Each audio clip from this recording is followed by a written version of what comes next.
Hello, everybody. Welcome to LettermenRow.com. I am Jeremy Birmingham. This is Talking Stuff, the Ohio State recruiting podcast brought to you by Lettermen Row and Buyers Automotive. If you are looking for an auto, head to buyersauto.com and find the best selection of new and used vehicles in Central Ohio and pretty much anywhere else in the world because the internet is a place that exists. And today on the internet, myself, Zack Carpenter, and Spencer Holbrook are breaking down the latest in Ohio State football recruiting, including the impact made by a couple of new assistant coaches for the Buckeyes. And we're going to break down what I saw in San Antonio at the All-American Bowl last week. So let's get to it. Welcome to the show, guys. Spencer, it's been a while since you've been on Talking Stuff presented by Buyers Auto. Everyone's been clamoring for your return. So I wanted to make sure that in this new year, we give them what they want. And what the people want is more. Spencer Holbrook, how are you? I am well. I don't know if that's exactly what the people want, but we're here to give it. They clamor. They clamor. They clamor. Are you already feeling uncomfortable? Do you remember how to do this? Do you remember where the locker rooms are and all that? I mean, how are you feeling right now, kid? It feels a little bit like a road environment, but we'll power through. Road environment. Let's talk about going on the road. Ohio State recruiting is a couple days away from going back on the road. The dead period ends at the end of this week. Today is Tuesday, January 11th, and this was supposed to be the day that we were going to find out about A.J. Harris, the four-star cornerback from Phoenix City, Alabama, Phoenix City Central High School now. He's transferred from the Glenwood School down there to Phoenix City Central.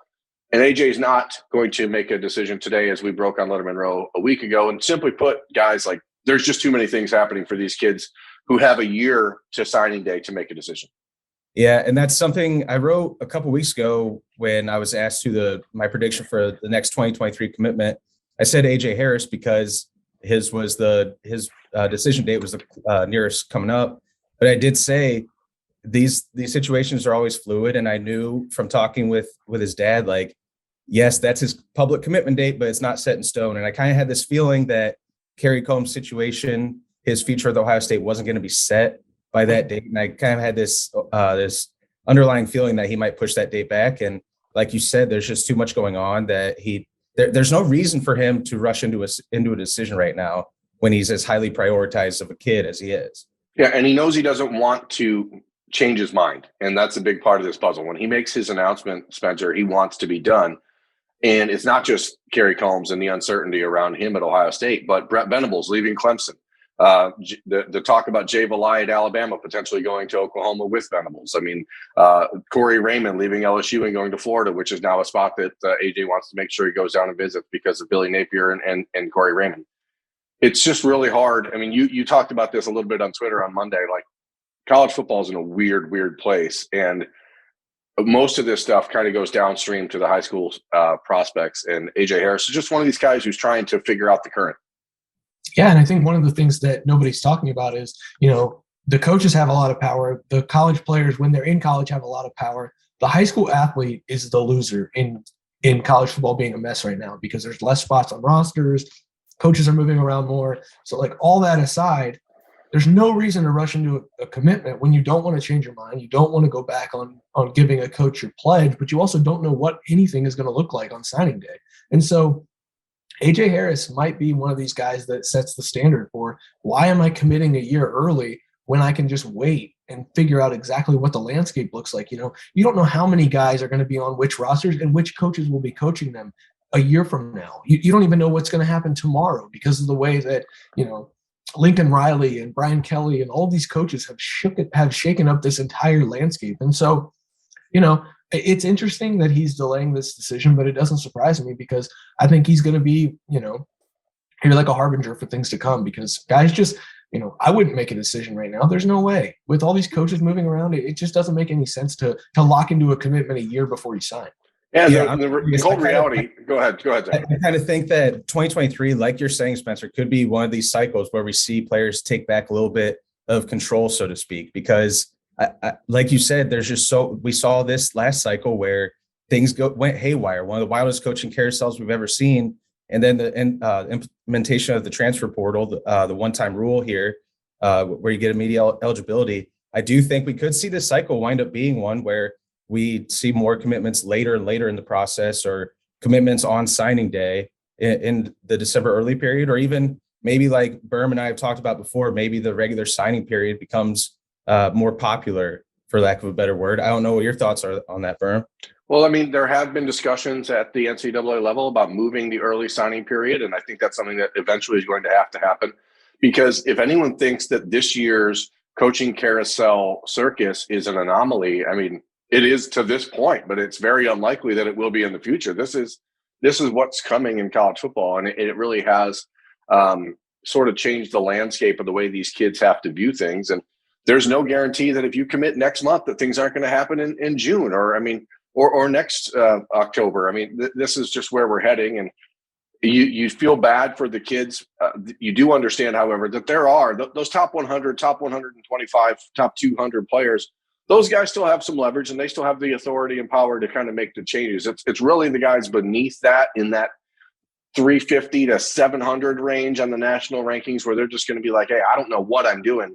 And you look at even schools like winning college football programs like Kansas State, for example, have basically just said, we're going to only recruit 15 high school players a year and save 15 spots a year for the transfer portal. And these kids, I actually think it behooves them, when they do have a school in mind and they know where they want to go, to make that decision early and put themselves in a spot. But it does underscore the importance of choosing a school not based on a specific coach and more about what you're actually looking for in the school. And that's something that I think AJ is going to have to really sort of parse through. If I can just add something real quick, I think, one of the things that you might see, and this isn't about AJ Harris because I know he's considering Clemson, but a school most notably like Clemson, who likes to put the pressure on guys to commit. You get them on that visit and say, why don't you just commit? Clemson is the most known school to do this. I think the next couple of recruiting cycles could hurt that philosophy of recruiting, because these guys, these high school kids, are going to look at, a coaching staff and be like, why am I committing there already? I don't even know if you're going to be there. Yeah. So I think that recruiting philosophy is dying out. That just can't work. That you can't sustain that anymore in this day in college football. Well, because you have to decide if you're going to allow that to carry over through the entire cycle. And these coaches at these schools are going to have to decide, okay, this player can do this, and this player can tell me he's going to visit somewhere else, and this guy can't. And that's why, I mean, even if you look at Ohio State, and we talk about Ohio State here on Talking Stuff, presented by Byers Auto, think about Omari Abor's situation. And this is a guy who, was recruited by Ohio State harder and more consistently than any other school in the country. As far as the big schools recruiting him, the programs that he's been desiring their attention, right? Ohio State, Larry Johnson has been the most consistent factor in his relationship and his recruitment for the last year.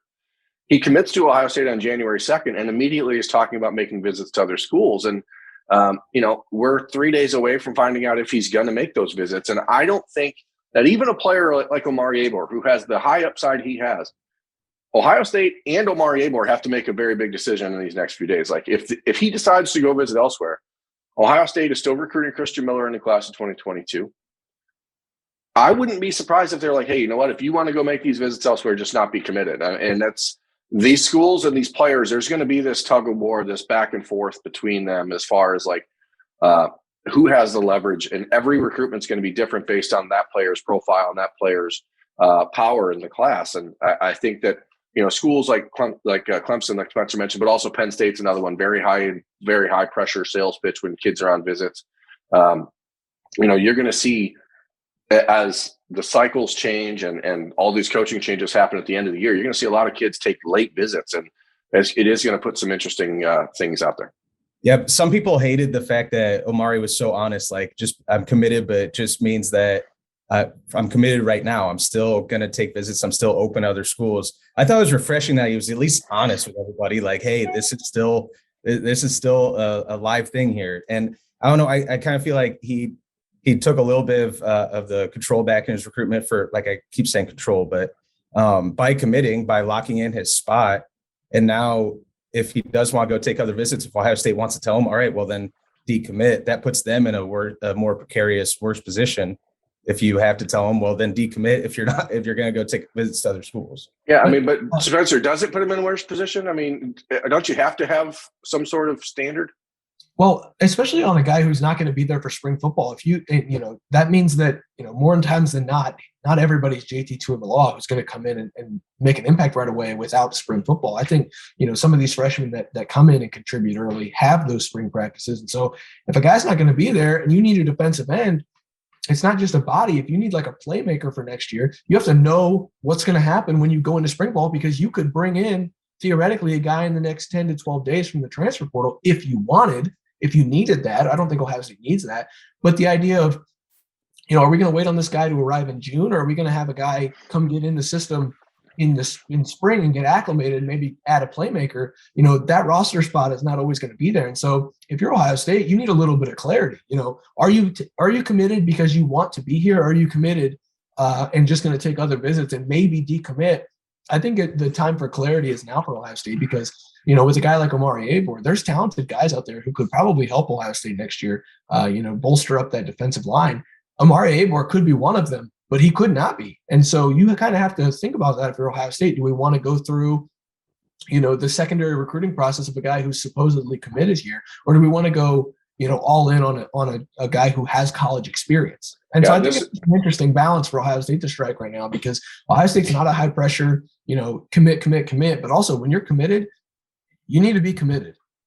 Especially when it's taken that long to get committed, and it's not a situation where he committed super early, or, this is sort of the catch-22 of the new era of college football. These schools are going to have to set a standard. They're going to have to set a baseline to say, we're going to be willing to let you explore and do this and that, and we're going to hold a spot for you all this time, which the Buckeyes did. But at the same time, once you've taken it and you've said, hey, I'm in, and there's only 3 weeks to signing day, and then you're still talking about other schools, I think it just puts both sides in a precarious position. I wrote about that on Tuesday's recruiting question of the day on lettermenrow.com. Is like Omari Abor and Ohio State are both going to have to decide what they want. And Omari Abor has, been a guy, like I said, Ohio State's recruited him longer than anybody.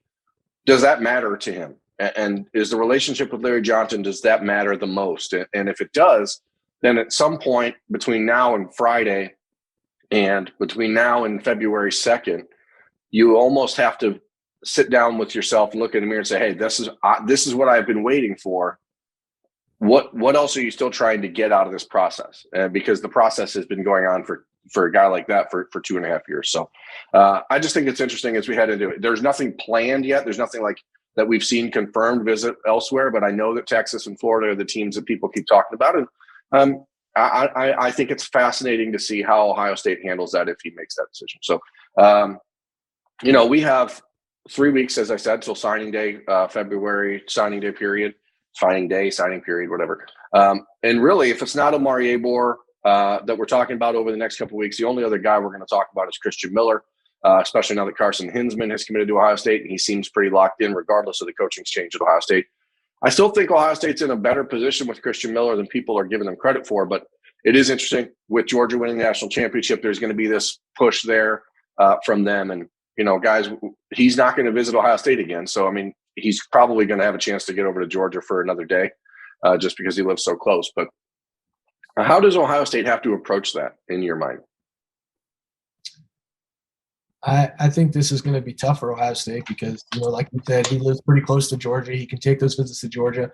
I think with Georgia winning a national championship, the likelihood of more defensive linemen leaving than not is higher because some of those guys were borderline. Now that you win a championship, do you just kind of, go out for winning a championship? Maybe another defensive line spot opens up for Christian Miller to, be solidified in the Georgia class and not just be maybe a Georgia commit. So it's interesting. I think that, if there's one thing that Georgia winning did help, it's probably in the recruiting of Christian Miller. And, Ohio State laid it all out there for Christian Miller. Christian Miller knows exactly what Ohio State's recruiting him for.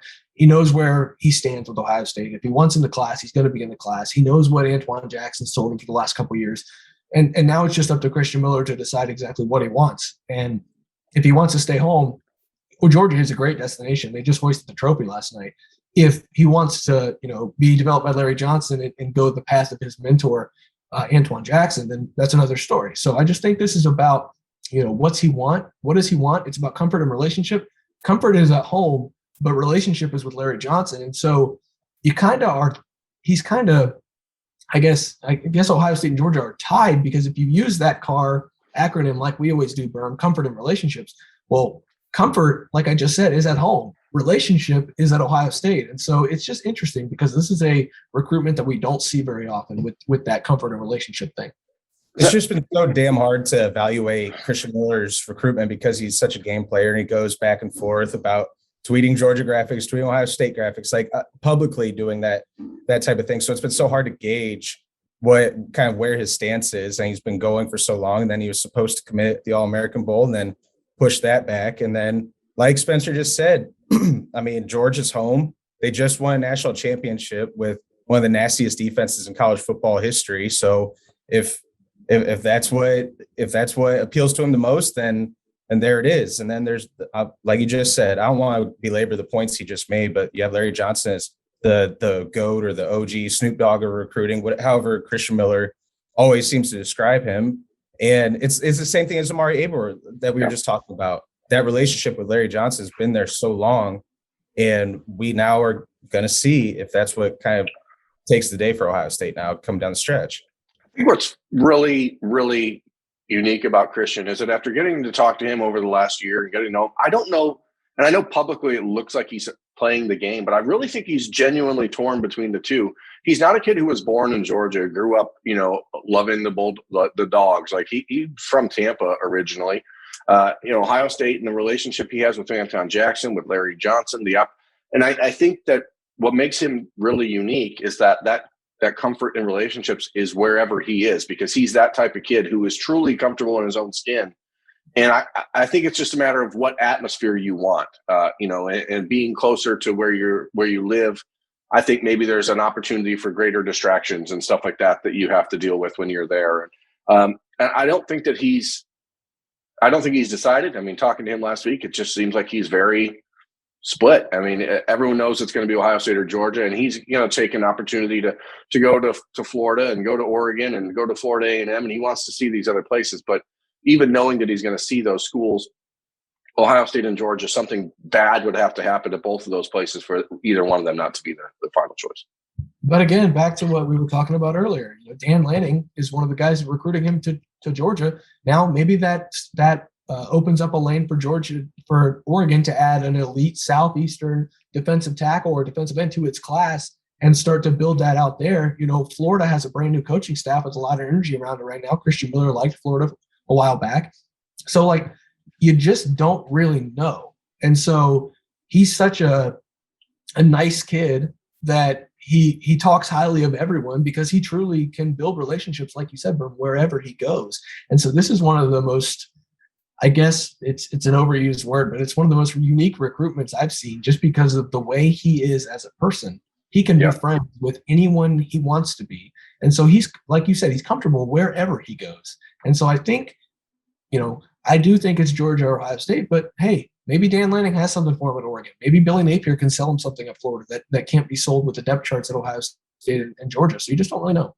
He's a wild card. That's what we know for sure about Christian Miller, because I think a lot of people have just written him off as not going to be a member of this Ohio State class. And I do think that there's a legitimate chance that he still signs with Ohio State in February. And, we could talk at length about that. We've actually talked at length longer about this than I anticipated. We were going to talk a little bit about the new coaches at Ohio State, and then I wanted to break down what we saw, what I saw in San Antonio, what you guys saw watching the games and the All-American Bowls, and getting an idea of where we think things are heading with the guys that are currently signed for Ohio State. So let's first talk about Justin Frye, the new offensive run game coordinator, assistant coach to the offense, offensive line coach. I don't know how these titles get created, but Spencer, you are sort of more of our residential football nerd, which is, I think, your new official title. Congratulations. You've been promoted to a football nerd guy. Everyone's getting promotions nowadays. You're the assistant recruiting to the director of football nerdity. What is Justin Frye's mentality as an offensive line coach, and why is it a change for Ohio State? I think it's a change for Ohio State because, nothing against Greg Studrawa. The things that I'm about to say are nothing bad about Greg Studrawa, but it seemed like the offensive line run scheme was pretty stale. And the way that Ohio State was trying to do things was pretty stale in the run game. And if Ryan Day allows Justin Frye to have some control over what the offensive line does as far as in the run game, Ohio State will be able to not only maul people up front, but also be athletic enough to get to the edge. One of the things that stands out to me about Justin Frye is he's willing to line up and hit you in the mouth and run the ball between the tackles. but those guards are going to be athletic enough and going to be able to move well enough to pull a lot. And the tight ends are going to be able to pull around and block and things like that. The different, looks that he gives when he's commanding the run game, it really stands out as something that Ryan Day can take full advantage of. And Travion Henderson could run, absolutely wild in a system like that. So it's going to be an intriguing option for recruits once they see it. I don't know how much it'll impact 23 until later because of the fact that he's going to be in there for the first year. You don't know how much he's going to actually establish that in the first year. But once recruits see the high level of play from a Justin Frye offensive line and the way that Ohio State entices guys to play on the offensive line anyways, I think it could be really, really special for recruiting. And I think Ohio State definitely upgraded in the recruiting department with Justin Frye. Misconception. That's so interesting to me, intriguing, is Ohio State waited so long to fill out its 2022 offensive line class. They only had 2 guys committed for like a year since July when George Fitzpatrick became the second guy. And then they waited so long for to finally bring in Avery Henry and take a flyer on him, and then waited so long for Carson Hinsman. So now in the 23 class, they may have to wait even longer to see that class fill out because you're bringing in a new offensive line coach, and recruits are going to want to see sort of how that plays out, what he's like, not just as a relationship builder, but what he brings to the field, just like you were kind of saying. So I just wanted to say that maybe we might have to wind up being more patient in the 23 offensive line class, just like we were in the 2022 cycle. Yeah, I think one of the interesting misconceptions about the Oregon offense, which is what I consider what Justin Frye has always been a part of because he's a Chip Kelly disciple, is that the Oregon offense is actually a power run offense, one that is predicated on running between the tackles and not being this wide open spread offense that people sort of assume that it always has been, because you had athletes that got to the edge very quickly, but that wasn't always the plan. They were just twitchy guys that could get inside or outside. As far as a recruiter goes, I think it's the thing that's going to be interesting to watch for me. Justin Frye's never had to recruit Ohio State caliber players, and that is a different world. You are required to recruit a touch differently when you're dealing with the top 50 players in the country, as opposed to, a low 3-star kid in California who the opportunity to play at UCLA is a big deal, and they're going to take it almost immediately. Ohio State's going to be recruiting the best of the best. And I think that, as Ohio State makes this decision to move on Justin Frye, and Notre Dame now brings in Harry Highstand again to run their offensive line, who's one of the all-time best offensive line coaches.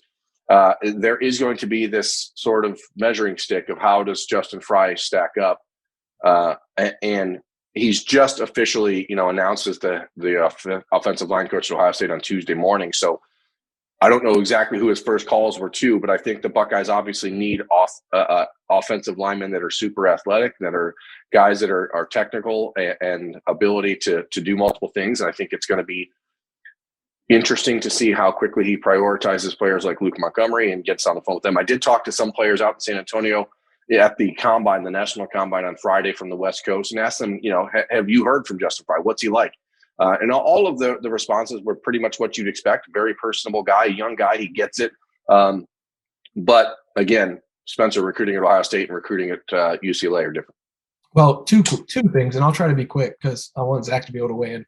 UCLA's recruiting philosophy is terrible. I'll just say that. The way that Chip Kelly slow plays everything in the recruiting department, I know they're starting to get better at it, but, they used to do the thing where they only offered guys one day a year, and they would just send out bulk offers on that one day, or, the first of every month they would send out their offers. That just doesn't work. And so Justin Frye was playing from behind in recruiting at UCLA just due to the fact that that's how Chip Kelly was running his recruiting department. So don't worry about, Justin Frye's only recruited 3-star guys. Well, that's what you recruit to UCLA. You don't recruit the 5-star guys to UCLA. And so that's one thing. And the second thing is, there were recruits who did not connect with Greg Studrawa. That's just the facts of the matter. They just didn't connect with him. I think we can all agree with that. I think about a guy, and I don't want to get Ohio State fans' hopes up, but like a guy like Kayden Proctor, who Ohio State was really high on, and he wasn't really high on Ohio State. And I think that had to do a lot with Greg Studrawa. That's the kind of player that if you're Justin Frye and you're Ohio State, you try to build that relationship back up now that you have a young, energetic, personable, nice guy that also is, a really good coach in Justin Frye. And so I think that this move, allows them to get back in the game for some of these guys. Maybe it's not that kind of caliber player. Maybe it's more of like, you call, who is it? Chase Basontis. Is that how you say his name? You call him, maybe this gives you a leg up because this is a young, energetic guy. And it's an area that, Ohio State just really didn't have a lot of energy at from the last offensive line coach. And I think it's getting there it's going to get there pretty quickly with Justin Frye. Only thing I have to add is just now you're playing a little bit from behind. Like you said, you might be able to get in on some of these guys or kind of reopen those recruitments and get your foot back in the door. Only problem is with guys like Kayden Proctor, who have had relationships with Iowa's coaches or Alabama's coaches for so long. Now you're kind of playing a little bit of kind of trailing here because now you have to Justin Frye's going to have to come in here and immediately hit the ground running, which he will do. I mean, every time a new coach is hired, boom, like they're on the phone like that with the priority recruits that the head coach tells them, here's who you need to get on the phone with. So no doubt he's been on the phone with Luke Montgomery already, Chase Basontis, Peyton Kirkland, Josh Padilla already committed, those guys. But we'll see. I mean, with a guy like Kayden Proctor, we will he was a priority for a long time. And like Spencer said, he was Ohio State kind of slipped there. So we'll see if Justin Frye is able to do anything to get back in that recruitment. Yeah, we've both been told by Proctor that, he was not likely to consider Ohio State under the former situation. Maybe it changes. And I do think that there's a risk you run in bringing in a guy from the West Coast who's not familiar at all with, Midwest football and what Ohio State is. But, he still has an opportunity starting this week to walk into buildings with an Ohio State logo on his chest. And that generally opens the door pretty wide open. But I agree. I think that, for him, it's just about hitting the ground running and making sure that he's in very regular communication with Mark Pantoni and saying what kind of guys he likes for his offensive line and letting Pantoni and the Ohio State recruiting staff, which is, one of the best in the country, to really go out there and find those guys that fit. And the names you mentioned specifically, Montgomery, Basontis, Proctor, those are guys that I'm sure by the end of Tuesday will all have been on the phone with Justin Frye and getting to know him. One thing really quickly, Justin Frye, if you're an Ohio State fan and you have a little bit of reservations about him, and this can translate to recruiting, watch UCLA's game or the highlights against LSU. LSU had a terrible run defense this year. Nonetheless, LSU's guys are still 330, 340-pound guys who are SEC defensive linemen, and UCLA was absolutely blowing them off the ball. And it wasn't because UCLA was stronger or more powerful than LSU, because they weren't. It was the technique and the way that they were doing things and the different schemes that they had in the run game. That translates. Recruits watch games. Offensive linemen are some of the smartest recruits out there. And so, they'll watch that. They'll understand that. And they'll see what Justin Frye can do, what he has done. And I think it's going to elevate the ceiling of where Ohio State can be as a recruiting force along the offensive line here in the next couple of years. And there's no doubt they're watching, offensive line recruits were watching that game last night. And how did Georgia win that national title? By their push up front. They started taking control of the ground game in the third and fourth quarter, and that's how they won. So offensive line recruits are watching that and saying, I want to play in a game like that. I want to be bulldozing people to win a national title. So if Justin Frye, he's going to have to show that those are opportunities that you can have at Ohio State. And, we'll turn the tide from there. That's a pun. That's a Georgia-related pun, but I didn't really mean for it to be. But let's, as we're talking about – I have my moments. Moving ahead, however, we're going to go back to last week in San Antonio, where I was for the All-American Bowl. There were 10 Ohio State commitments, signees in the game. Only 6 got to play, unfortunately, because of things, whatever. Guys, things we're not allowed to talk about on YouTube. So the situation is this. Ohio State had 3 offensive linemen out there, and I wrote about this on Sunday. These 3 linemen that they have committed, and we'll start with them and then move to the other positions since we're still talking a little bit about Justin Frye. It's very unique how very different each of these players are as far as where they're at in their personal development.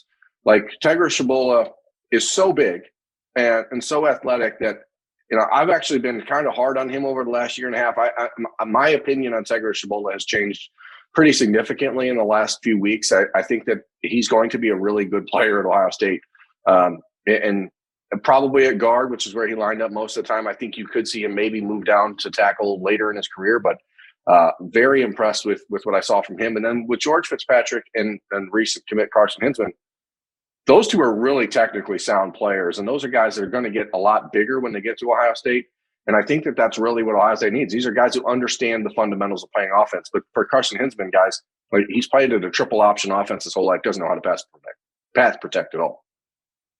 Yeah, and when you look at the way that these offensive linemen are, and it all relates back to, who their coaches. These are 4-star guys who, can develop into 5-star talents. And what does Justin Frye do? He develops 4-star, 3 and 4-star guys and makes them into top level talents. And so they're already starting with a baseline of they're going to be developed pretty well. But when you mix in the technicalities and the way that they can block, especially in the run game, which is where I think Ohio State struggled the most this last year, you really look at the upside moving forward of this offensive line. Those 3 could all be really talented players. I wouldn't be surprised to see all 3 of those guys become Ohio State starters at some point. Yeah, first off with Carson, I mean, not to compare different positions, but you saw like with Julian Fleming when he was in a wing T offense, a one receiver set offense. It's taken him time to develop into a receiver. And now this upcoming season is going to kind of be his sort of, I guess, his make or break season. And I wonder if Carson Hinsman might take him a couple of years similarly to get used to playing in a system like Ohio State when he's coming from the triple option, like you said. And Tegra Shabola, he's a guy that I've also been very low on for a long time now. Last time I saw him was in the summer over at Lakota West. And I mean, he didn't look great. He looked out of shape. He looked gassed. I know it's the summer, so kind of maybe being a little harsher on him than they would be in season. But I know from talking to some people, he wasn't really serious about the weight room. He wasn't serious about working out or losing weight, gaining muscle and all that type of thing. But by all accounts, from Burn, from you seeing him, from video clips, what have you, it does look like he has substantially improved. And you're seeing that in the rankings. He's been moving up the rankings. He looks more fluid. I haven't seen him in person since the summer, though, so I don't have a firsthand account. So I still want to go see him. He's not an early enrollee anymore, so I'd like to go see him sometime in the winter or spring and see how he's improved. Yeah, I mean, he's just a kid that at some point when you're an offensive lineman and you're that much bigger than everyone else you play against, I think it allows you to get somewhat lackadaisical because just by being on the field, you're that much better than everyone else. And I think having the opportunity for him last week to go against some really, really good defensive linemen on the east side, Michael Williams, Marvin Jones, guys like that, and then having to play against guys like Kayden Curry in the game, I think you start to really figure out exactly, okay, I need to get better at this. I need to do this. And I saw and talked with Tegra last week, and he was really taking things seriously. And I think it was a really important step for him. And we're running up against time here, our goal time. And we're interested in our goals, folks. It's 2022. New you, baby. New year, new us. What's your New Year's resolution? To make sure Kayden Curry gets all of the respect he deserves in the national rankings. Topical resolution. Yeah, that's about it. Guys, you watched the game. I saw Kayden all week at practice. I know that he's a tweener. I know he's 6'3" and 240 pounds, and he'll probably end up at 255, 260 by the time he's, at his regular playing weight at Ohio State. But tell me what you saw watching the game. I saw a guy who is ranked outside the top 300, outside the top 150 in a lot of rankings. And I've seen him play 5 or 6 games in his career. And I've noticed Dwight Freeney spin move looked, for some reason, even quicker and faster when it was at the All-American Bowl, going up against better talent than he did when he was playing at Indiana. Maybe that's just the product of he pulls that move off so often during games. So maybe he gets a little loses a quarter of a step throughout the game, but he looks so quick off the ball. He had that motor and passion that we always talk about. It was there during the All-American Bowl. I mean, he almost came up with a sack, and dude wound up getting 15-yard gain out of it. You could see Kayden Curry in the background just pissed off at himself, tapping his helmet. The very next play, what do you do, Berm? He'd sack the dude the next play. So I understand that he doesn't have the length. He's the tweener. He's like officially 6'2.5", and like there's not. I just don't give about any of that. Okay, like he should be ranked in the top 50. He always the highest ranked is number 60 on Rivals, and everyone else, ESPN has him 92. On3 has him outside the top 300. That will change. That will change. How high he moves, I don't know. Change. I mean, I was watching the Chargers game, and I'm sorry, but I'm kind of pissed off that he's still this lowly ranked and this off the radar. But I was like, I know we talk about the Bosa comparisons, but watching that Chargers Raiders game and watching Curry on Saturday, he moves like Joey Bosa. He just like has that feel about him. And he needs more national respect. And I hope he eventually gets it. Berm, you've said for a couple of years now that if he played in Florida or Georgia, he would be a top 100 player, maybe even a 5-star. I don't even think he would need to do that. I think he would need to just be in like, I don't know, there's guys from St. Louis that are ranked really highly. There's guys from Ohio that are ranked really highly. Like if he was just anywhere other than the state of Indiana, I think he would be a top 100 player, surefire. But the fact that not a lot of guys have, frankly, just seen him in person. Or made the trip or taken the time to get to know him or, watch his huddle film because for some reason it wasn't available very often. Like he should be up there. And I think it's an omission on the recruiting side. You know what? These recruiting guys are so good at what they do. And I think all but three of us would agree. They are so talented at nailing down which players are really good and which players aren't. Every once in a while they miss. I don't even know that it's a miss. It's more of a miss by omission because, as you said, a lot of people just haven't seen what Kayden Curry can do. His huddle film is private. That's just the way his high school coach operates. So it's not just public for people to see.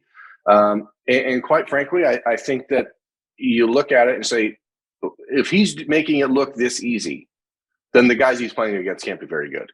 And that's just not the case. I mean, he's just – and the thing for me with Kayden Curry last week was – playing with that motor in a game that didn't matter to really anyone else out there says so much to me about him. And we were talking, walking off the field after the game, and he was annoyed that like he wasn't the strongest guy out there. That he was pushed around a little bit by 6'8", 390-pound Keontae Goodwin, and he's like, now I can go get strong. Now I can go to Ohio State and get strong. He's already moved in. He moved in actually the week when Ohio State was in California, so he didn't have to get home to Indiana on Sunday and move.